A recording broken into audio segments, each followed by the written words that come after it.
नमस्कार दोस्तों, स्वागत है आपका हमारे चैनल पर फिर से एक बार नई कहानी के साथ। तो चलिए बिना समय गवाए कहानी को शुरू करते हैं। अरे, मुझसे तो मेरी माँ ने भी कभी काम नहीं करवाया, फिर आप कौन होती हैं मुझसे ये सब कहने वाली? अगर काम वाली ही चाहिए थी तो नौकरानी ले आते, बहू की क्या ज़रूरत थी? मेघा चिल्लाते हुए बोली। मेघा, कैसे बात कर रही हो तुम मम्मी से? भूलो मत, ये मेरी मम्मी है और तुम्हारी सास है। अचानक वीरेश अंदर से आते हुए बोला। तो मैं क्या करूं? मुझसे आज तक मेरी मम्मी ने भी काम नहीं करवाया है। इनकी हिम्मत कैसे हो गई मुझे काम का कहने की? मेघा वीरेश को जवाब देते हुए बोली। अरे, तुम भी तो इसी घर की सदस्य हो। अगर मम्मी ने तुमसे किसी काम के लिए कह दिया तो उसमें इतना चिल्लाने की क्या ज़रूरत थी? नहीं करना था तो मना कर देती। पर तुमने तो तमीज़ बेच खाई है, वीरेश ने कहा। क्यों? मुझे ही क्यों कहा? क्योंकि मैं बहू हूँ। तुम भी तो इसी घर में हो, इनके बेटे हो। तुमसे तो नहीं कहा इन्होंने? क्या तुम चाय नहीं बना सकते थे इनकी सहेलियों के लिए? मेघा वीरेश को बराबर जवाब दिए जा रही थी।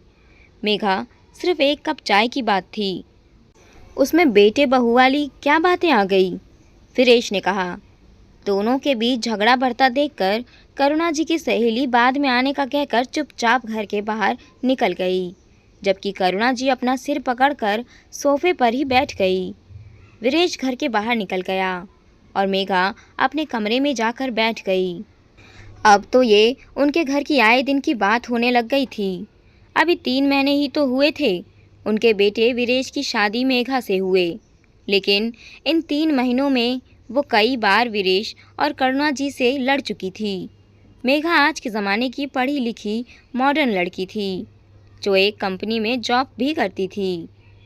ऐसी मॉडर्न कि जिसने फेमिनिज़्म की परिभाषा अपने अनुसार बनाई थी। उसके अनुसार वो घर के कामों के लिए नहीं थी। उसने भी अपने पति की तरह ही पूरी पढ़ाई लिखाई की है, जॉब करती है, उसके बराबर कमाती भी है, तो वो घर के कामों को हाथ नहीं लगाएगी। पर ऐसा भी नहीं है कि उससे ही घर का सारा काम करवाया जाता है। घर में साफ सफाई के लिए मेड आती है और दोनों टाइम का खाना खुद करुणा जी अपने हाथों से बनाती है, ताकि सबको घर का खाना मिल सके। बावजूद अगर कभी करुणा जी उसे किसी काम के लिए कह देती तो बस इसी बात का वो हंगामा कर देती। शादी के तीसरे दिन की ही बात है। तब वीरेश और मेघा दोनों ही छुट्टी पर थे और हनीमून पर जाने की तैयारी कर रहे थे। दोनों की फ़्लाइट शाम की थी। तब करुणा जी की कुछ सहेलियां मुंह दिखाई के लिए आ गई थी। जब करुणा जी ने उसे बाहर बुलाया तो वो जीन्स टी शर्ट में ही बाहर आ गई थी। ये देखकर करुणा जी की एक सहेली ने कहा, अरे बहू, इतनी जल्दी ही सारा श्रृंगार उतार दिया? बेटा, अभी कुछ दिन तो नई नवेली बहू की तरह रह लेती। तुमने तो अभी से अपना सुहाग का चूड़ा भी उतार दिया। ये सुनकर करुणा जी कुछ कहती, इससे पहले ही मेघा ने पलटकर जवाब दे दिया, आंटी, मुझे इन सब चीज़ों पर विश्वास नहीं है। मेरा मानना है कि आपको जो कंफर्टेबल लगे आपको वैसे ही कपड़े पहनना चाहिए। पर बहू, हम सब जानते हैं कि तुम आजकल की लड़कियों को ये सब पसंद नहीं है, पर हमें इससे कोई ऐतराज़ नहीं है। कुछ दिन तो ढंग से तैयार हो जाती ना, करुणा जी ने कहा।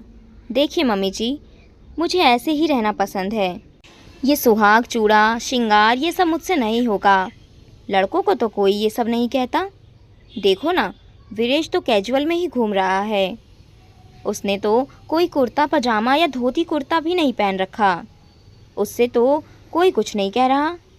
तो फिर ये सारे नियम औरतों के लिए ही क्यों? मेघा ने अपने कंधे उचका कर कहा। तब भी वीरेश ने उसे समझाना चाहा था तो उसने उससे भी झगड़ा कर लिया। खैर, उस समय तो करुणा जी ने वीरेश को ही समझाकर चुप करवा दिया था, लेकिन हनीमून से आने के बाद करुणा जी ने पहली रसोई के नाम पर मेघा को हलवा बनाने के लिए कहा था, क्योंकि शादी के दूसरे और तीसरे दिन ये रस्म नहीं हो पाई थी। लेकिन मेघा ने तो सीधे करुणा जी को जवाब दे दिया, मम्मी जी, मुझे ऐसी रस्मों पर कोई विश्वास नहीं है।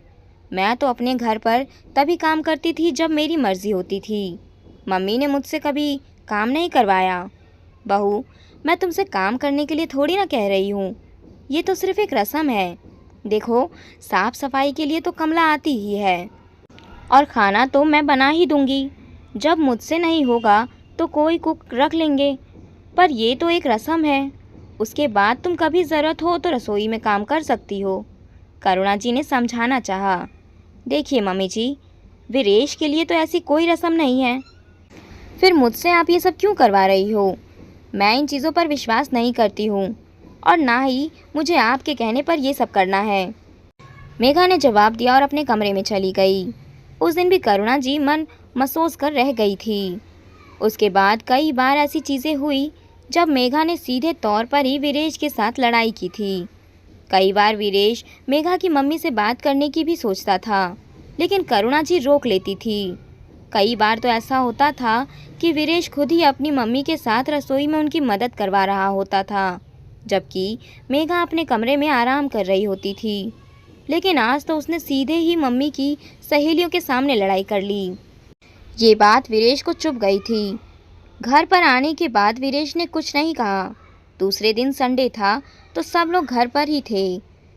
तब करुणा जी ने वीरेश से कहा, वीरेश बेटा, महीना ख़त्म हो चुका है, घर का ज़रूरी सामान लाना है, कमला को भी पगार देना है, बिजली, दूध, पेपर का बिल सब देना है। बिल तो तुम सारे ऑनलाइन पे कर दो, और रही बात सामान की, तो या तो मेरे साथ चलकर सामान ले आओ या ऑनलाइन ऑर्डर कर दो। करुणा जी की बात सुनकर वीरेश ने मेघा की तरफ देखा। मेघा न्यूज़पेपर पढ़ने में बिजी थी। तब वीरेश उठा और रसोई में जाकर तीनों के लिए चाय बना कर ले आया और फिर मेघा से बोला, मेघा, इस बार आधा पेमेंट तुम करोगी। ये सुनकर मेघा और करुणा जी दोनों हैरानी से उसकी तरफ देखने लगे। तब मेघा बोली, क्यों? मैं क्यों पे करूँगी? ये तो तुम्हारी जिम्मेदारी है ना, और मुझे नहीं लगता कि तुम्हें कोई लॉस हुआ है या तुम्हें सैलरी नहीं मिली है जो मैं तुम्हारी मदद करूं। देखो मेघा, इक्वालिटी का ज़माना है। जैसे मैं बाहर कमाने जाता हूं, वैसे ही तुम भी बाहर कमाने जाती हो। जैसे मैं अपने पैरों पर खड़ा हूं, वैसे तुम भी अपने पैरों पर खड़ी हो। तो जैसे मैं घर के खर्चों की जिम्मेदारी उठाता हूं, वैसे ही तुम्हें भी घर के खर्चों की जिम्मेदारी उठानी पड़ेगी। आखिर अकेले मेरी जिम्मेदारी नहीं है, वीरेश ने कहा। ये सुनकर मेघा को बहुत गुस्सा आया। अगर अपनी पत्नी के खर्चे उठाने की हिम्मत नहीं थी तो शादी ही क्यों की तुमने? आखिर घर के खर्चों की जिम्मेदारी लड़कों की होती है। वाह, घर के कामों में तुम्हें इक्वालिटी चाहिए, लेकिन घर के खर्चों और बाकी की जिम्मेदारियों में इक्वालिटी नहीं चाहिए। वो सिर्फ लड़कों की जिम्मेदारी है। ये कौन सा फेमिनिज्म है? अचानक मेघा की मम्मी अंदर आते हुए बोली। अपनी मम्मी को अपने घर में देखकर मेघा हैरान रह गई। मुझे तो लगा था कि मेरी बेटी अपने ससुराल में सब कुछ अच्छे से संभाल रही है, पर यहाँ तो कुछ और ही चल रहा है।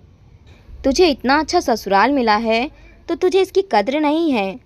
तुम आजकल की जनरेशन ने इक्वालिटी का मतलब ही कुछ और समझ लिया।